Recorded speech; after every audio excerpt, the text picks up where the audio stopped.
नमस्कार दोस्तों, कैसे हो आप सब।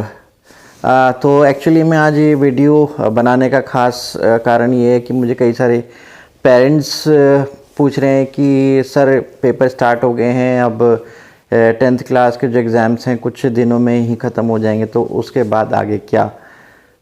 उसके बाद आगे बहुत कुछ है। मैं आपको क्लियर बताता हूँ कि असल में बच्चों के मनों में एक 10th का पेपर देते देते 10th के जब एग्ज़ाम्स होते हैं, बच्चों के मन में कुछ बात आती है कि आखिर हम 10th के बाद हमारे कितने मार्क्स आएंगे, तो उस हिसाब से हम साइंस स्ट्रीम लेंगे, हम उसमें दूसरे आर्ट्स में जाएंगे या फिर कॉमर्स में जाएंगे। तो उसके हिसाब से स्कोप और कॉलेजेस ये लोग ढूंढना शुरू करते हैं। लेकिन मैं आज आपको एक ऐसी बात बताने जा रहा हूँ कि आपको ये टेंशन हमेशा हमेशा के लिए आपकी ये टेंशन ख़त्म हो जाएगी कि 10th के बाद भी आप को ज़्यादा कुछ मेहनत करने की ज़रूरत नहीं है। अगर आप चाहें तो 10th में भी 10th के बाद आप डायरेक्ट पॉलीटेक्निक्स में जा सकते हैं।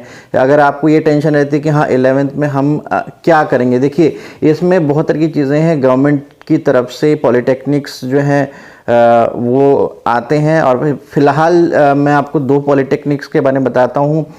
एक पॉलीटेक्निक जो है सीधा आपको जर्नलिज़्म का कोर्स कराती है या जर्नलिज़्म में डिप्लोमा कराती है। दूसरा पॉलीटेक्निक है जो आपको सीधा इंजीनियरिंग के लिए आपको डिप्लोमा होल्डर बनाती है। डिप्लोमा भी एज इक्विवेलेंट टू एक ग्रेजुएशन ही होता है। कई अलग अलग कॉलेजेस के अलग अलग पॉलीटेक्निक्स के कोर्सेज होते हैं, 2 से 3 साल जितना कॉलेज में होता है उतना ही होता है। लेकिन आपको बेनिफिट ये है कि आपके 2 साल इसमें पूरी तरीके से बच जाते हैं। आप डायरेक्टली 10th के बाद ही आप उसमें एडमिशन ले सकते हैं, और बिना, सबसे बड़ी बात है, जो टेंशन होते हैं बच्चे की कि हम साइंस लेके पढ़ेंगे या फिर हम लोग कॉमर्स या आर्ट्स लेके पढ़ेंगे, तो उसमें ऐसी कोई टेंशन वाली बात नहीं है। आप अपने हिसाब से, अपने स्किल्स के हिसाब से, या आज कुछ सीखना चाहते हैं, अभी जो ट्रेंडिंग में चल रहा है लाइफ में, उस हिसाब से आप उसमें एडमिशन ले सकते हैं। मैं बात करता हूँ सबसे पहले पॉलीटेक्निक की जर्नलिज्म, जिसमें क्या होता है कि एक ऐसा डिप्लोमा होल्डर बच्चा बन सकता है कि इसमें एक कॉलेज ही है, ये पॉलीटेक्निक है, इसमें जाके बच्चा जो आपने टीवी में जो मीडिया देखते हैं, आप टीवी में इलेक्ट्रॉनिक मीडिया जो न्यूज़ चैनल्स हैं उसमें आप जो है आपको डिप्लोमा मिल सकता है। उसमें जैसे कि कई बड़े बड़े न्यूज़ चैनल्स आप देखते हैं, उसके बाद न्यूज़पेपर्स हैं, और आजकल सोशल मीडिया है, उसके बाद एआई हैं। इन सब के अलग अलग कोर्सेज़ होते हैं, इन सब की अलग अलग पढ़ाइयाँ होती है। फॉर एग्जांपल किसी को पत्रकार बनना है तो उसके लिए जर्नलिज्म है, किसी को कैमरामैन बनना है तो उसके लिए कैमरामैन या सिनेमेटोग्राफी का है, या फिर किसी को एडिटर बनना है तो उसके लिए वीडियो एडिटिंग्स के हैं। इससे डिफरेंट इसके डिपार्टमेंट्स है जिसमें वो बच्चा जो है कोर्सेज कर सकता है अपनी पढ़ाई को एज पर एज सेमेस्टर। जैसे वो कॉलेज ही है जो सेमेस्टर वाइज जो है उसमें एग्ज़ाम्स होते हैं।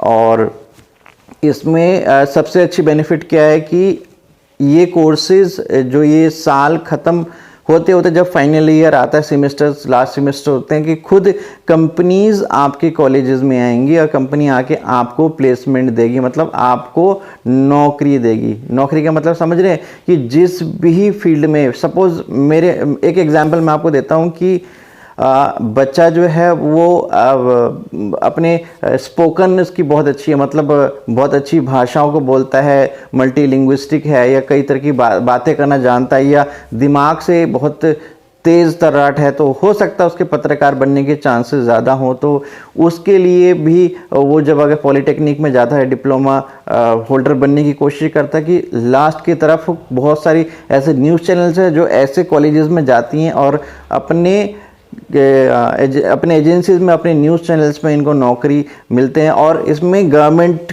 के भी लोग आते हैं, ऐसा नहीं है कि सारे प्राइवेट लोग ही आते, कंपनीज आती हैं, इसमें गवर्नमेंट के फर्म्स भी आते हैं।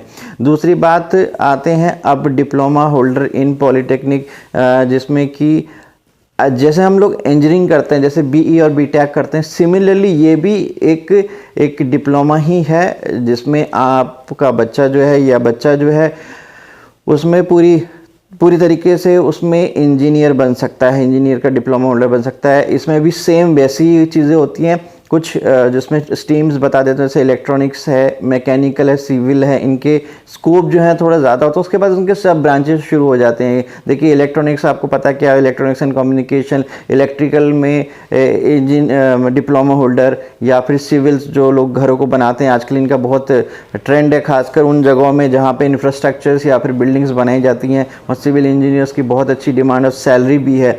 साथ के साथ कुछ जगह इनके जो सब ब्रांचेस होते हैं, जैसे इंजीनियरिंग में भी हो गया, एरोनॉटिकल इंजीनियरिंग हो गया। एरोनॉटिकल इंजीनियरिंग मीन्स जैसे अभी प्लेन्स हैं, अभी एयर इंडिया ने कितने सारे, जब रतन टाटा ने उसको हैंड ओवर कर लिया, एयर इंडिया को ले लिया, उसको टेक ओवर कर लिया। टेक ओवर करने के बाद ऐसे बहुत सारे नए नए बच्चों को उसने चांसेस दिए जो एरोनॉटिकल इंजीनियर्स है, प्लेन से संबंधित, जिसमें इंजीनियर्स बनाए जाते हैं।